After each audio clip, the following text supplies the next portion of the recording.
आप इस वक्त प्रेस कॉन्फ्रेंस मुलाहिजा कर रहे थे। फ्यूल पेट्रोलियम की तमाम मसनूआत की कीमतों में इजाफा किया गया है। अभी ताज़ा जो इजाफा है वो 101 रुपये का पेट्रोलियम मसनूआत में पेट्रोल में किया गया। पहले 355 इसकी कीमत थी, अब 458 हो गई है। और इसके साथ ही डीजल की कीमत में भी इजाफा कर दिया है। मोटरसाइकिल सवार को 3 माह के लिए 100 रुपये सब्सिडी दी जाएगी, ये कहना है मोहम्मद औरंगजेब का। और इसके साथ उनका ये भी कहना था कि चूंकि इंटरनेशनल मार्केट में एक बड़ा इजाफा देखने में आया है, उसकी वजह से तमाम तर कोशिशों के बावजूद हमें इजाफा करना पड़ेगा। और उन्होंने ये भी बताया है कि हुकूमत ने फिलहाल जो पेट्रोल की नई कीमत में 458 रुपये पर की है, ये जो है ये कंटिन्यूशन रहेगी तकरीबन अगले कुछ महीनों तक। और ऐसी पॉसिबिलिटी भी है कि आने वाले दिनों में इसमें मजीद इजाफा हो सके। डीजल की नई कीमत 520 रुपये 35 पैसे मुकर्रर कर दी गई है और पेट्रोल की नई कीमत जो है वो 458 रुपये हो गई है। पेट्रोल की कीमत में 137 रुपये 23 पैसे का इजाफा ओवरऑल हो चुका है इस वक्त, और डीजल की कीमत में 184 रुपये 49 पैसे का इजाफा हो गया है। एक बड़ा ऐलान ऑलरेडी पाकिस्तानी आवाम के कुछ ही दिन पहले एलपीजी की कीमत में इजाफा किया गया, उसकी वजह से उनके बजट पर एक बड़ा असर पड़ा है और उनकी जेबों के ऊपर एक बड़ा बोझ है। अब एक और नया इजाफा जो है वो मजीद उनकी मुश्किलात को बढ़ाएगा। मोटरसाइकिल सवार को 3 माह के लिए 100 रुपये सब्सिडी दी जाएगी।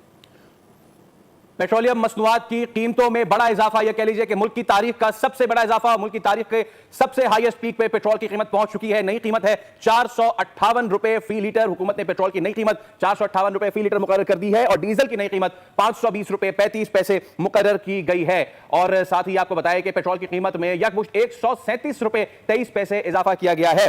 और जिस वक्त इस प्रेस कॉन्फ्रेंस का आगाज हुआ उस वक्त बताया गया कि क्योंकि दुनिया जो इस वक्त मशरिक वस्ता में हालात हैं और ये जंग जो है वो मुस्तकबिल करीब में खत्म होती नजर नहीं आ रही है, इसलिए ये जो पेट्रोलियम मसनूआत की कीमतें हैं इसमें इजाफा 1 माह के लिए किया गया है। नाजरीन को बिल्कुल हम ये बावर भी कराते चले कि हर 15 दिन बाद प्राइसेस रेगुलेट होती थी, लेकिन अब ये जो इजाफा किया गया है अगले 1 महीने तक, यानी कि पूरे अप्रैल का महीना ये चलेगी कीमतें। और बताया यही गया है कि क्योंकि इस वक्त मशरिक वस्ता में जो जंगी हालात हैं और वो जंगी हालात आने वाले दिनों में खत्म होते नजर नहीं आ रहे, इसलिए हुकूमत को ये फैसला। सब्सक्राइब करें और बेल दबाएं ताकि कोई खबर रह न जाए।